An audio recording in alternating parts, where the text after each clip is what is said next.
David had always been the guy who ruined UFO stories at parties. You know the type, the one who'd pull out his phone and show you exactly which planet you actually saw moving across the sky. As a 28-year-old working at the Rocky Mountain Observatory, he spent most nights staring at stars through massive telescopes, and his days explaining to people why their alien sightings were probably just weather balloons or aircraft. His life was pretty routine, honestly. Wake up at noon, drink too much coffee, drive up the winding mountain road to the observatory, and spend 8 hours alone with the universe. His co-workers often joked that he was more comfortable talking to distant galaxies than to actual people, and they weren't wrong.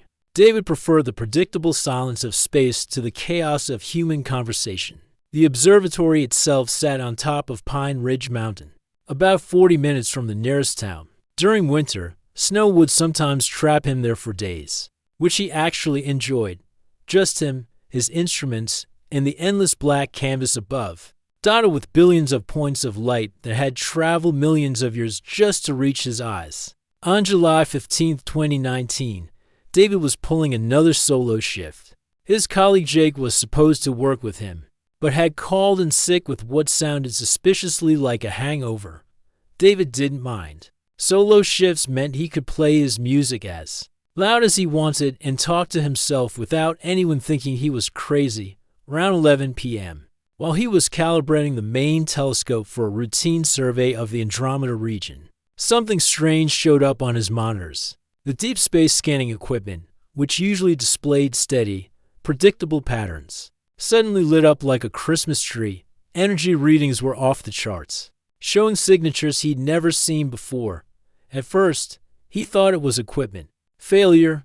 These old machines had a habit of acting up, especially during summer thunderstorms. But the sky was perfectly clear that night, with barely any wind. David ran through his standard troubleshooting checklist, checking connections, restarting systems, even smacking the side of the monitor like his grandfather used to do with their old TV. But the readings kept coming in, stronger than before.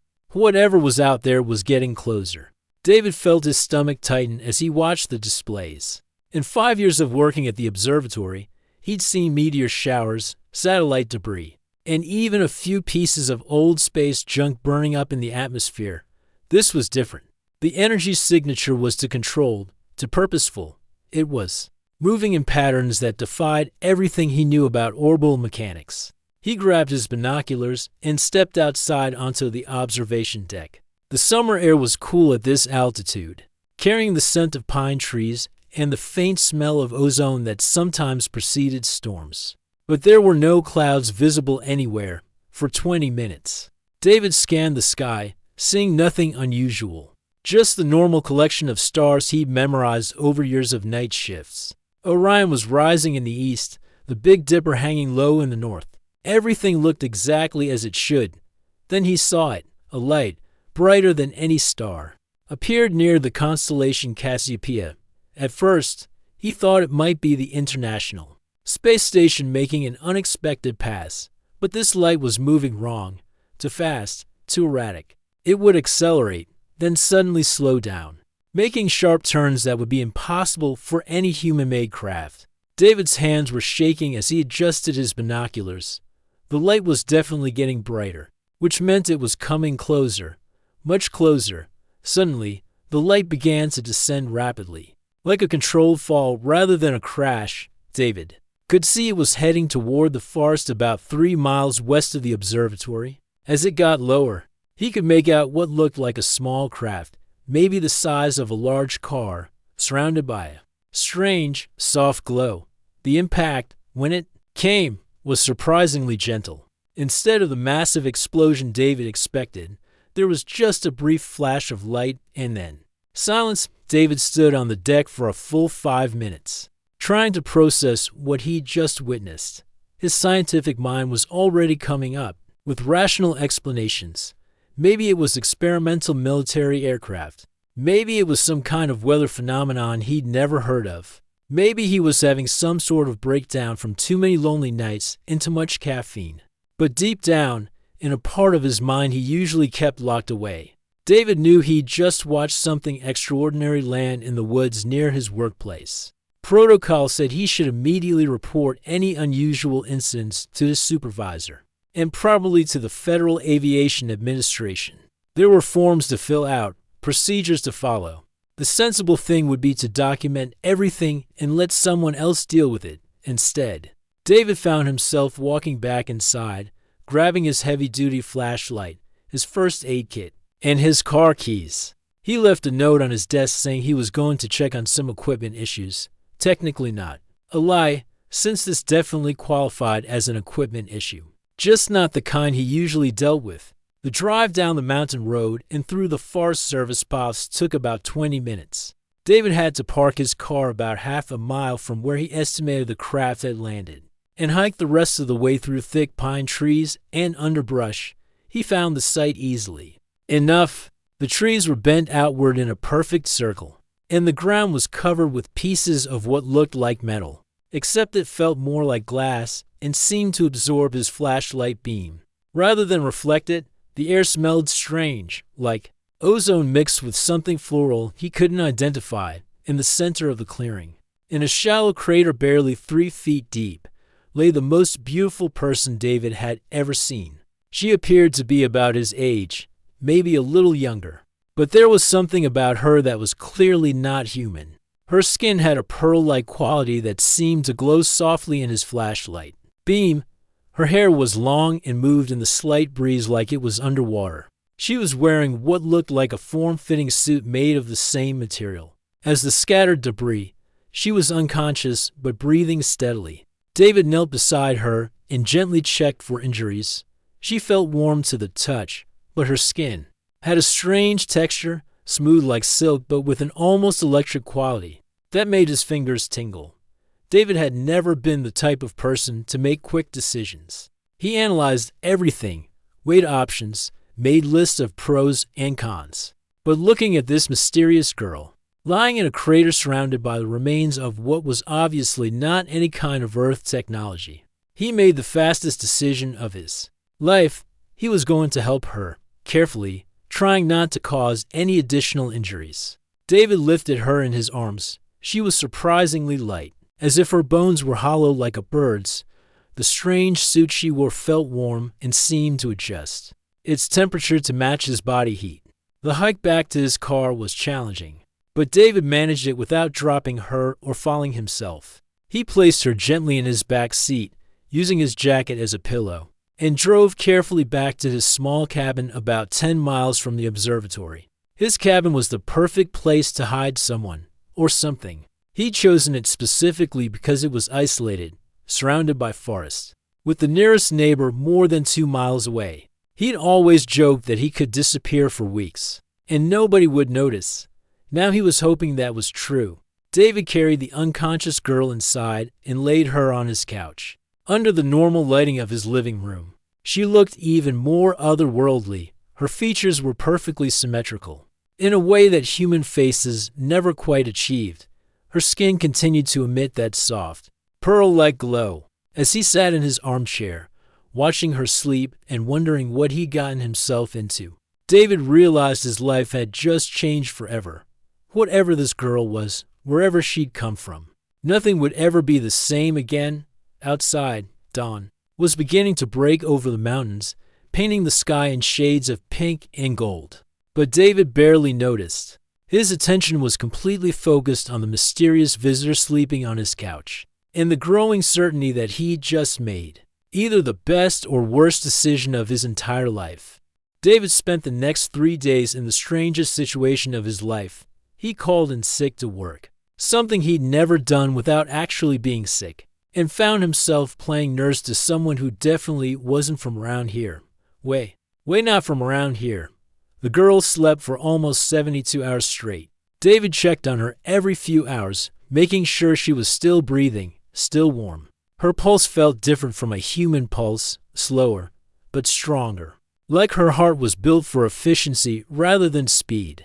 Sometimes her skin would glow a little brighter, especially when sunlight came through the windows, as if she was somehow absorbing the light. David had always been good in crisis situations. which probably came from years of troubleshooting expensive equipment that couldn't be allowed to fail. He set up a makeshift medical station in his living room with water, basic first aid supplies, and every pillow and blanket he owned. He even moved his laptop nearby so he could research anything that might help, though he quickly realized that Google wasn't much help when searching for how to care for unconscious alien girl. On the morning of the third day, while David was making coffee and wondering how long this could possibly continue, he heard a sound from the living room. Not quite a groan, not quite a sigh, but something musical, like wind chimes in a gentle breeze. He rushed in to find her sitting up on the couch, looking around his cabin with wide eyes that seemed to shift color in the morning light. When she saw him, she didn't seem frightened or confused. Instead, she tilted her head to one side, studying him with obvious curiosity. "Hello," David said, feeling incredibly awkward. "What do you say to someone who just crashed from space? How are you feeling?" She looked at him for a long moment, then opened her mouth and made a series of sounds that were definitely not English. They were beautiful sounds, like a combination of singing and speaking, but completely incomprehensible. Then she paused, closed her eyes for a moment, and when she opened them again, she spoke. "Hello," she said, her voice carrying the same musical quality as her original language. I am learning your words. Please wait." David nearly dropped his coffee mug. "You can understand me." "Yes, now I can. Your language is simpler than I expected, but also very emotional. There are many words for the same feelings." She smiled, and David felt his heart skip a beat. Her smile was radiant, literally. Her skin seemed to glow a little brighter when she was happy. Over the next few hours, her English improved rapidly. She explained that her people had the ability to absorb and process new languages quickly by observing speech patterns and facial expressions. It was like watching someone learn to play a complex piece of music by ear, except the music was human communication. Her name, she told him, was something that sounded like a melody when she said it in her own language. "But you may call me Zara," she said. "It is the closest sound your mouth can make to my real name." Zara explained that she was a researcher, what humans might call a biologist, from a world she called Kepler-4 to be. David nearly choked on his coffee when she said that. He knew that designation. It was a real planet, discovered by human astronomers, located about 1,100 light-years from Earth. "You traveled 1,200 light-years to get here?" David asked, his mind struggling to process the distances involved. "Not traveled. We have been here for some time, studying your world from orbit. I was part of the surface research team. My ship had mechanical problems during atmospheric entry. I became separated from my team." She looked sad when she said this, her glow dimming slightly. David spent the rest of that first day just talking with her, asking a million questions and trying to wrap his head around the fact that he was having a casual conversation with someone from another star system.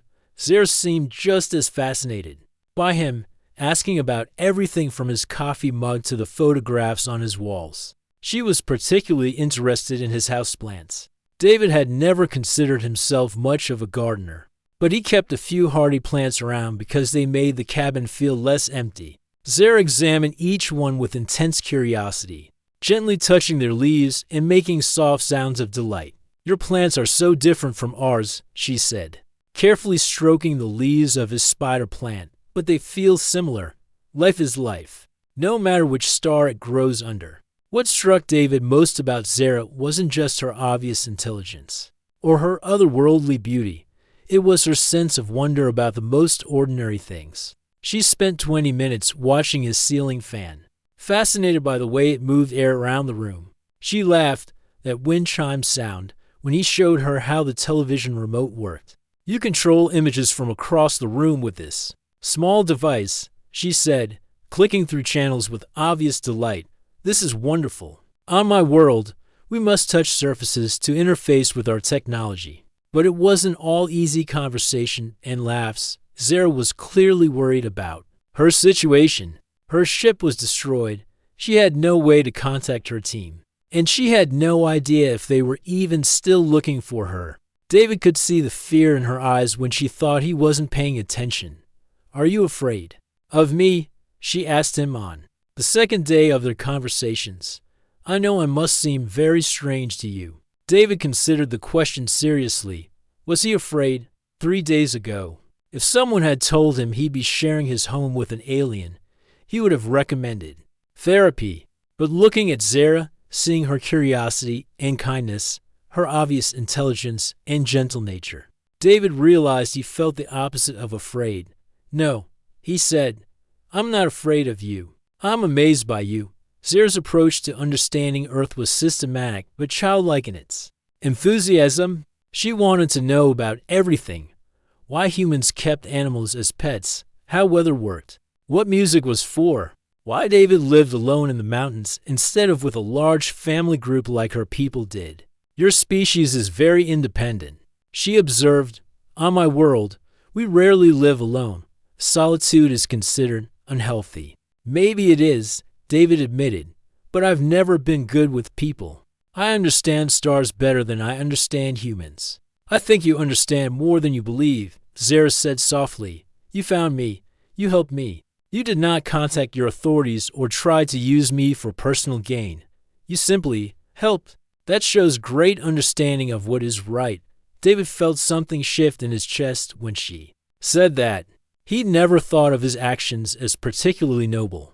He'd just done what felt right in the moment. But hearing Zara's perspective made him see himself differently. As the days passed, David found himself looking forward to their conversations more than anything else in his life. Zara had a way of asking questions that made him think about familiar things in completely new ways. She was fascinated by human emotions, particularly love and friendship, concepts that existed in her culture but in very different forms. "Your people bond in pairs for emotional support?" she asked. "This is not common in the galaxy. Most species form larger social groups." "Well, we have those too," David explained. "Friends, families, communities. But romantic love is usually between two people." "Yes," Zara considered this thoughtfully. "And this pair bonding can happen between any two individuals, regardless of their function in society." "Pretty much, yes." "How wonderfully chaotic," she said. And David couldn't tell if she meant that as a compliment or criticism. What David didn't expect was how much Zara's presence would change his perspective on his own world. Through her eyes, he began to see Earth differently. The sunset through his cabin windows wasn't just pretty, it was a daily miracle that she had never experienced on her cloud-covered home world. The sound of birds in the morning wasn't background noise, it was a symphony of life. That filled her with joy. "Your world is so alive," she told him one evening as they sat on his porch, listening to crickets and watching fireflies dancing. "The darkness, everywhere I look, there's life growing, moving, singing. My world is beautiful, but it is quiet compared to this." David realized he was falling for her, and that terrified him. Not because she was alien. That part had stopped mattering after the first day. He was scared because he'd never felt this way about anyone before, human or otherwise. Zara made him want to be better than he was, braver than he'd ever been. And from the way she looked at him sometimes, the way her glow seemed to brighten. When he walked into the room, David began to suspect that maybe, impossibly, she might be developing feelings for him too. But that raised 1,000 questions neither of them was ready to ask yet. What future could they possibly have together? How long could this perfect, impossible moment last before the real world came crashing back in? 2 weeks after Zara woke up on his couch, David's life had become something he never could have imagined. His routine hadn't just changed, it had been completely transformed into something that felt like a beautiful dream he was afraid of waking up from during the day, while the rest of the world was busy with normal human activities. Zara rested inside the cabin. She explained that her people were naturally more active during what humans would consider nighttime. Her skin absorbed energy from starlight much more efficiently than from the sun, which explained why she seemed more vibrant and alert after sunset. This worked perfectly for David's schedule. He'd always been a night person anyway, which is why he'd chosen astronomy as a career. Now, instead of spending his evenings alone at the observatory or in his cabin. He had the most fascinating companion he could ever have hoped for. Their first nighttime adventure happened almost by accident. David had been restless, worried about maintaining his cover story at work while caring for Zara. She noticed his anxiety and suggested they go outside. "On my world, when we are troubled, we walk under the open sky," she said. "Perhaps it would help you too." They started with just stepping onto his porch, but the night was so clear and beautiful that they ended up walking down the old hiking trail that led to Mirror Lake, about 2 miles from his cabin. David had hiked this trail hundreds of times, but never at night, and never with someone who saw the world so differently than he did.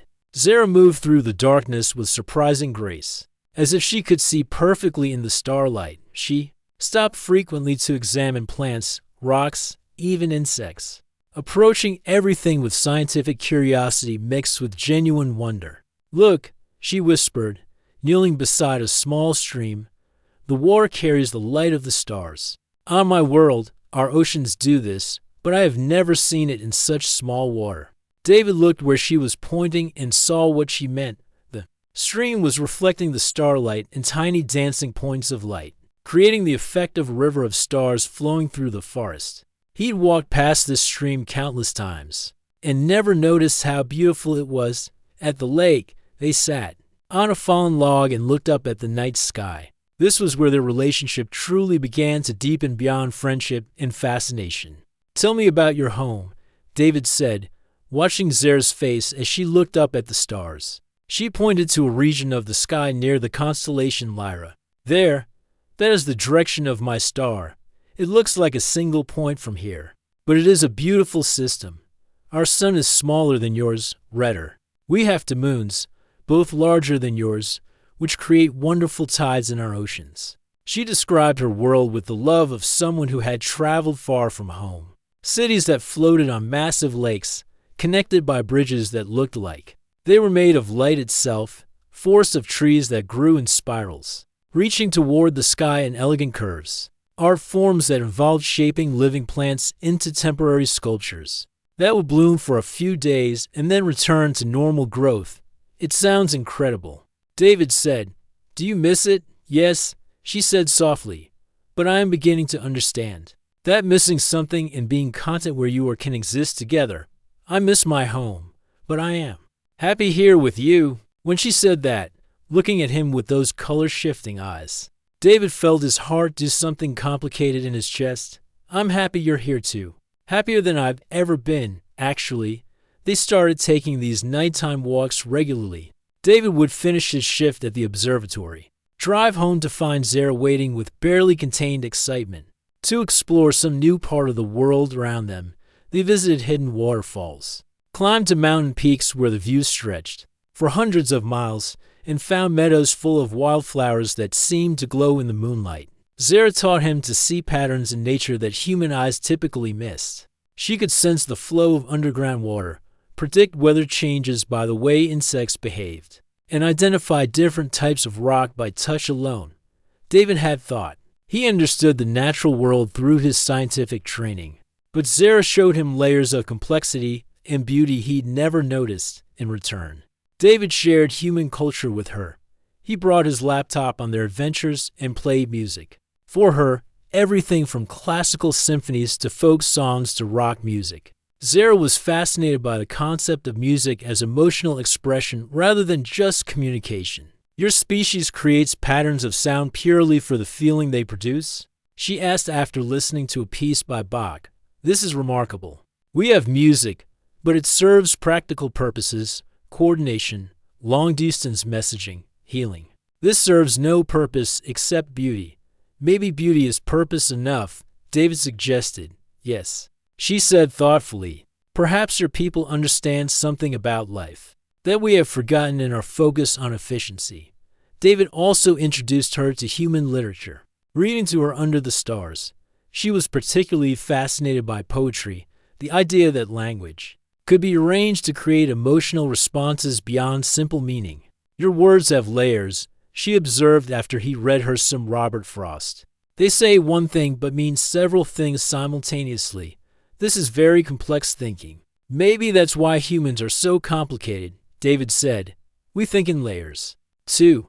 The more time they spent together, the more David realized how deeply his feelings for Zara had grown.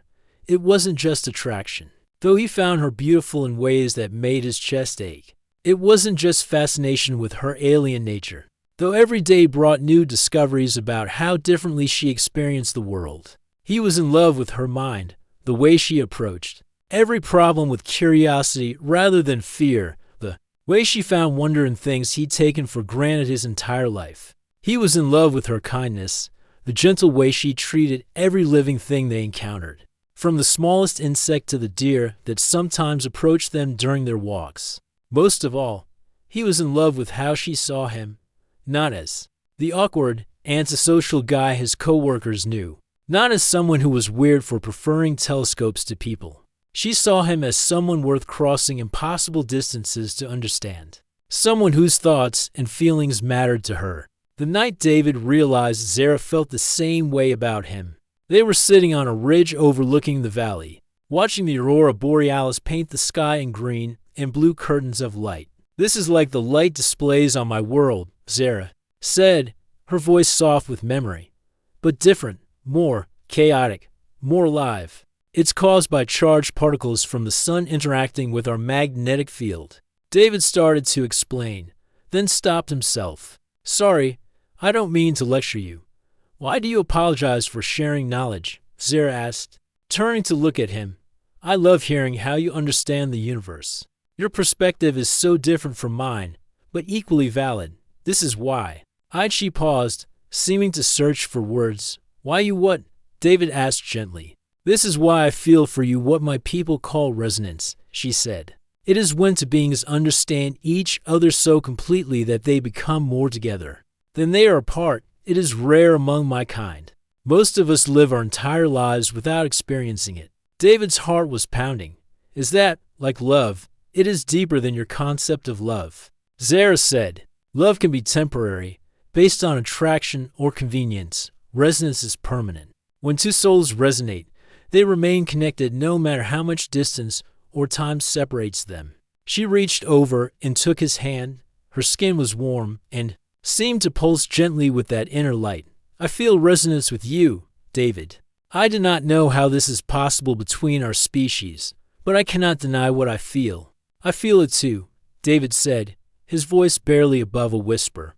"I don't know what to call it, but I've never felt anything like this before. When I'm with you, I feel like I'm finally myself. Like this is who I was always supposed to be." They sat in silence for a long time, watching the aurora dance above them while holding hands. David had never been the type of person who believed in destiny or fate, but sitting there with Zara, feeling perfectly complete for the first time in his life, he couldn't help but wonder if maybe the universe had planned this moment from the beginning. "What happens now?" he asked eventually. "I mean, with us, with this?" Zara was quiet for a long moment. "I do not know," she admitted. "My people will continue to search for me. Eventually, they will find me. When that happens," she didn't finish the sentence. "When that happens, you'll have to go home," David said. "Yes, and I can't come with you. The journey would, no, you could not survive it, and my people would not understand our connection. They would think it was some kind of mental disturbance caused by the crash." David felt a cold knot forming in his stomach. "So this is temporary." "The physical presence is temporary," Zara said carefully, "but resonance is not. If what we feel is real, it will remain real regardless of distance." They walked back to the cabin in thoughtful silence, both understanding that they had crossed a line they couldn't uncross. They were no longer just friends helping each other through unusual circumstances. They were two beings from different worlds, who had somehow found in each other something neither had known they were looking for. That night, as they sat in David's living room, Zara curled up on the couch, David in. For almost a month, David and Zara lived in their perfect bubble of stolen time. But bubbles, even the most beautiful ones, eventually burst. The first crack appeared on a Tuesday morning when David's colleague Ryan called him at home. David had been getting sloppy with his cover story. claiming equipment maintenance projects that didn't exist and missing important meetings. Ryan was suspicious, and as the senior technician at the observatory, he had access to all the monitoring equipment. "Hey, man, I need to ask you something," Ryan said over the phone. "Those energy readings from last month, the ones from July 15th, I've been going through the archive data, and there's something weird about them." David's stomach dropped. "Weird how?" "Well, you filed a report saying it was equipment malfunction, but I ran diagnostics on everything. All our systems were working perfectly that night. Whatever caused those readings was real, David. And it was big." David tried to keep his voice casual. "Maybe it was a meteor or something. You know how those deep space scanners can be sensitive." "That's the thing," Ryan continued. "I've been tracking similar energy signatures since then. Smaller ones, but definitely related. It's like whatever landed that night is still here, somewhere in the area." After David hung up, he found Zara in the kitchen, attempting to make coffee. She'd become fascinated with the ritual of morning caffeine. Though she didn't actually need to drink it, her people absorb energy directly from light sources. "We have a problem," David told her about Ryan's call. Zara listened carefully, her expression growing more serious. "Your colleague is very observant." "Yes. My damaged ship continues to emit energy signals. I have been trying to suppress them, but without proper tools, it is difficult." "Is that how your people will find you? Through these signals?" "Eventually, yes. But there's something else, David. I have been detecting response signals. Very faint. But they are there. My team is searching for me. They are getting closer." David felt a mix of relief and dread. Relief because Zara would be rescued, wouldn't be stranded forever on an alien world. Dread because her rescue meant losing her. But their personal crisis was about to become much more complicated. 2 days later, David arrived at work to find unfamiliar vehicles in the observatory. Parking lot, black SUVs with government plates, and serious-looking people in dark suits talking into earpieces. David's blood went cold. Dr. Patricia Wells, the observatory director, called him into her office immediately. With her was a stern woman in her 50s who introduced herself as Agent Linda Hayes from a government agency interested in unusual atmospheric phenomena. "David," Dr. Wells began, "Agent Hayes has some questions about the energy readings from last month. She seems to think you might have additional information that wasn't in your official report." Agent Hayes studied David with sharp eyes. "We've been monitoring unusual energy signatures in this area for several weeks now. Our satellites have detected patterns that suggest, let's say, non-conventional technology. Your equipment recorded the initial event. We'd like to know if you observed anything unusual that night." David had practiced this moment in his mind, but facing actual government agents was more terrifying than he'd imagined. "I saw the readings on our instruments, filed my report about the equipment malfunction. That's all, Mr. Chen," Agent Hayes said. Using David's last name with cold formality, lying to federal agents is a serious crime. "We have satellite footage showing a vehicle leaving this facility shortly after the energy event occurred. We've tracked that vehicle to a location approximately 3 miles west of here. Would you like to revise your statement?" David's mind raced. They knew he'd left the observatory. They probably knew he'd gone to the crash site. How much else? Did they know?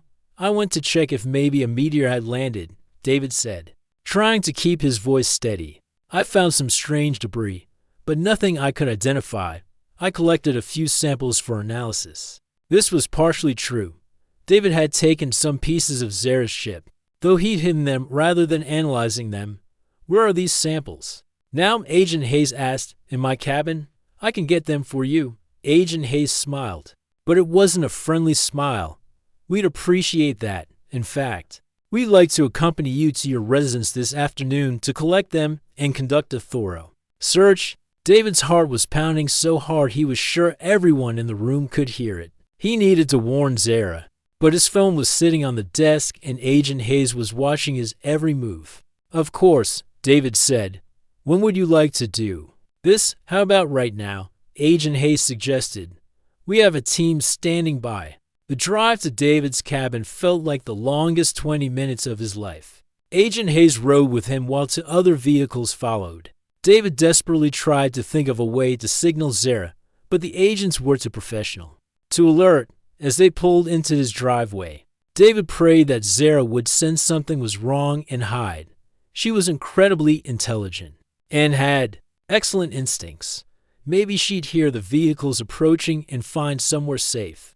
But when Agent Hayes knocked on his front door, Zara answered it. She was wearing one of David's oversized sweaters and jeans he'd bought for her in town, trying to look as human as possible. To most people, she might have passed for an unusual but human girlfriend. But Agent Hayes wasn't most people, and she'd been hunting for exactly this kind of discovery. "Well," Agent Hayes said softly, "this is interesting." Zara looked at David, then at the armed agents surrounding the cabin. "David, are these people your friends?" "Not exactly," David said, his mouth dry with fear. Agent Hayes stepped forward, studying Zara with obvious fascination. "Ma'am, I'm going to need to see some identification. Driver's license, passport, birth certificate, anything that proves your legal right to be in this country." Zara looked confused. "I do not understand. What is identification? She's not from around here." David said quickly, "She's from Canada.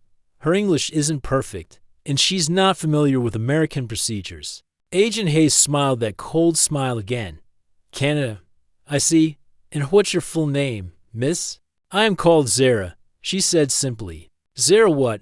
What's your last name?" Zara looked at David helplessly. They'd never discussed last names or the complex identity documentation that human society required. "Look," David said, stepping between Agent Hayes and Zara. "What exactly do you want? You came here for debris samples? I can get them for you, but I don't see why you need to interrogate my girlfriend." "Girlfriend," Agent Hayes repeated. "How long have you two been together?" "About a month," David said, which was technically true. "And where did you meet?" David's mind went blank. He couldn't exactly say I found her unconscious in a crater. But before he could come up with a plausible lie, Zara spoke. "We met under the stars," she said with perfect honesty. "David showed me how beautiful your world is at night." Agent Hayes raised an eyebrow. "How romantic. And before you met David, where were you living?" "Far away," Zara said. "Very far. Farther than you might believe."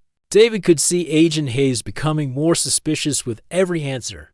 Zara was trying to be truthful without revealing the full truth. But her alien perspective made normal human lies impossible. "Ma'am, I'm going to need you to come with us for some routine questions," Agent Hayes said, reaching for something on her belt that looked suspiciously like handcuffs. "No," David said firmly. "She hasn't done anything wrong.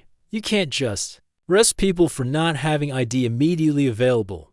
"Actually, we can," Agent Hayes said, "especially when those people are connected to potential national security threats." That's when everything went wrong. Zara, sensing the increasing tension in David's fear, began to glow.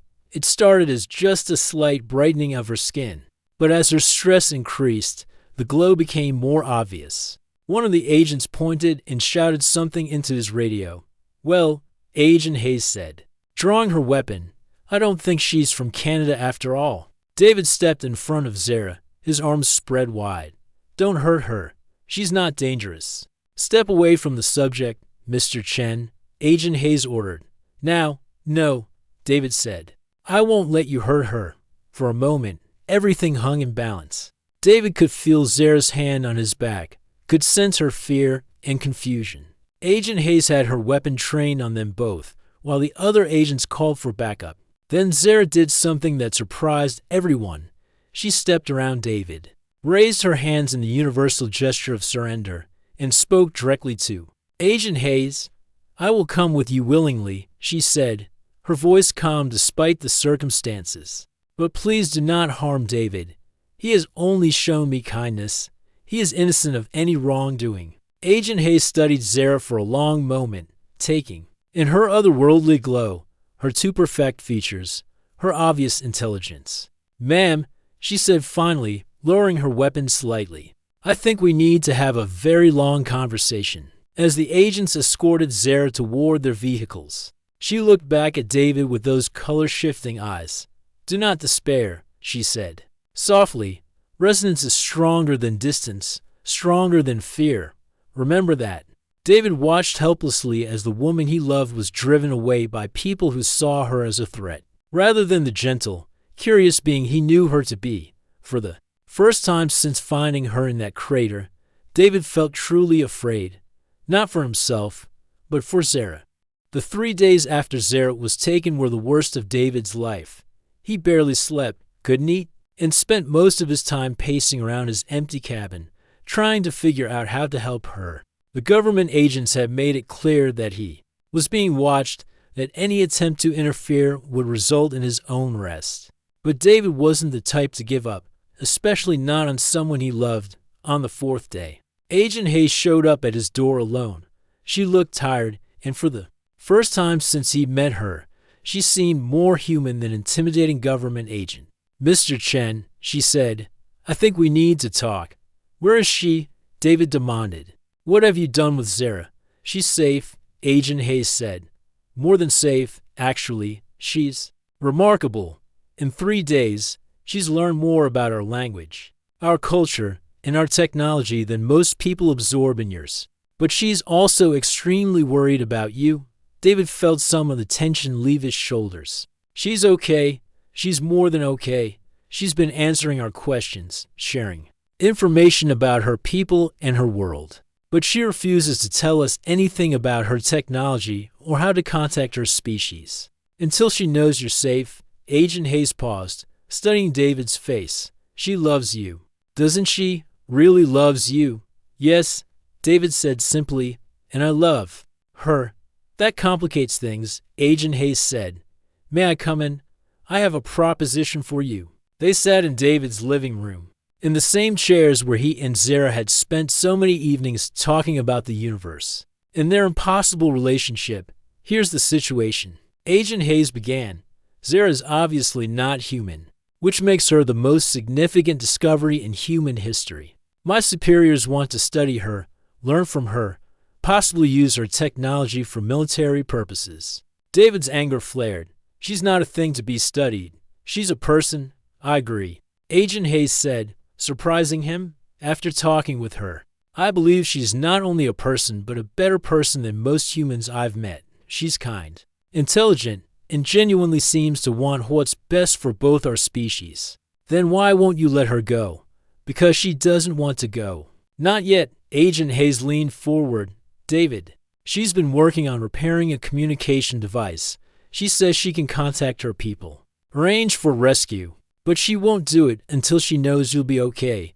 David felt his heart clench. "She's staying because of me?" "She's staying because she believes in something she calls first contact done right. She thinks this is an opportunity for our species to meet properly, peacefully. She wants to be an ambassador rather than a prisoner." Agent Hayes pulled out a tablet and showed David some photos. Zara in what looked like a comfortable conference room, talking animatedly with a group of scientists. Zara examining human technology with obvious fascination. Zara laughing at something someone had said. "She's been trying to teach us about her people while learning about ours," Agent Hayes explained. "She's proposed a cultural exchange program, limited contact between our species to prepare both sides for eventual formal relations." "Why are you telling me this?" David asked. "Because she won't move forward with any of it unless you're part of the process. She insists that you understand her people better than anyone else on Earth, that you should be humanity's first ambassador to her species." David stared at the photos of Zara, feeling proud and heartbroken at the same time. Even separated from him, possibly in danger, she was still trying to build bridges between worlds. What would that mean? Exactly, he asked. It would mean working with a small, classified team to establish communication protocols with her people. It would mean helping to plan humanity's first official contact with an alien species. It would mean, Agent Hayes paused, it would mean saying goodbye to your old life and hello to something unprecedented. David didn't hesitate. "When do I start?" 3 hours later, David found himself in a secure government facility, about 100 miles from his cabin. The building looked ordinary from the outside, but inside it was clearly designed for highly classified work. Agent Hayes led him to a comfortable meeting room where Zara was waiting with Dr. Rachel Kumar, a xenobiologist who had been brought in to head the first contact team. When Zara saw David, her face lit up with that radiant smile that made her glow brighter. She stood and took his hands, and David felt that familiar sense of completeness that came from being near her. "I knew you would come," she said softly. "I knew you would understand. Are you okay?" David asked. "Have they been treating you well?" "Very well," Zara assured him. "These people are scientists, like us. They want to understand, not to harm. But I have missed you terribly." Dr. Kumar cleared her throat gently. "If you two are ready, we have a lot of work to do. Zara has agreed to contact her people, but only if we can demonstrate that Earth is ready for peaceful contact." What followed were the most intense and exciting weeks of David's life.